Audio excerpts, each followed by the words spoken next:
اور جب ان سے کہا جاتا ہے کہ زمین میں فساد نہ ڈالو تو کہتے ہیں کہ ہم تو اصلاح کرنے والے ہیں، دیکھو یہ بلا شبہ مفسد ہیں لیکن خبر نہیں رکھتے۔ اور جب ان سے کہا جاتا ہے کہ جس طرح اور لوگ ایمان لے آئے تم بھی ایمان لے آؤ تو کہتے ہیں بھلا جس طرح بے وقوف ایمان لے آئے ہیں اسی طرح ہم بھی ایمان لے آئیں۔ سن لو کہ یہی بے وقوف ہیں لیکن نہیں جانتے۔ اور یہ لوگ جب مومنوں سے ملتے ہیں تو کہتے ہیں کہ ہم ایمان لے آئے ہیں، اور جب اپنے شیطانوں میں جاتے ہیں تو ان سے کہتے ہیں کہ ہم تمہارے ساتھ ہیں، اور مسلمانوں سے تو ہم ہنسی کیا کرتے ہیں۔ ان منافقوں سے اللہ ہنسی کرتا ہے اور انہیں مہلت دیا جاتا ہے کہ شرارت و سرکشی میں پڑے بہک رہے ہیں۔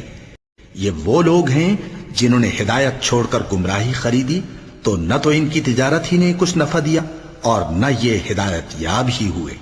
ان کی مثال اس شخص کی سی ہے جس نے شب تاریک میں آگ جلائی، جب آگ نے اس کے ارد گرد کی چیزیں روشن کی تو اللہ نے ان لوگوں کی روشنی زائل کر دی اور ان کو اندھیروں میں چھوڑ دیا کہ کچھ نہیں دیکھتے۔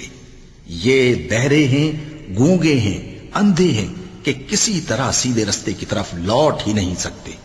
یا ان کی مثال میں کسی ہے کہ آسمان سے برس رہا ہو اور اس میں اندھیرے پر اندھیرا چھا رہا ہو اور بادل گرج رہا ہو اور بجلی کوند رہی ہو تو یہ کڑک سے ڈر کر موت کے خوف سے کانوں میں انگلیاں دے لے۔ اور اللہ کافروں کو ہر طرف سے گھیرے ہوئے ہے، قریب ہے کہ بجلی کی چمک ان کی آنکھوں کی بصارت کو اچک لے جائے۔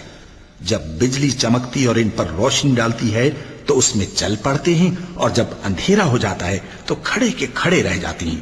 اور اگر اللہ چاہتا تو ان کے کانوں کی سنوائی اور آنکھوں کی بینائی دونوں کو زائل کر دیتا۔ بلا شبہ اللہ ہر چیز پر قادر ہے۔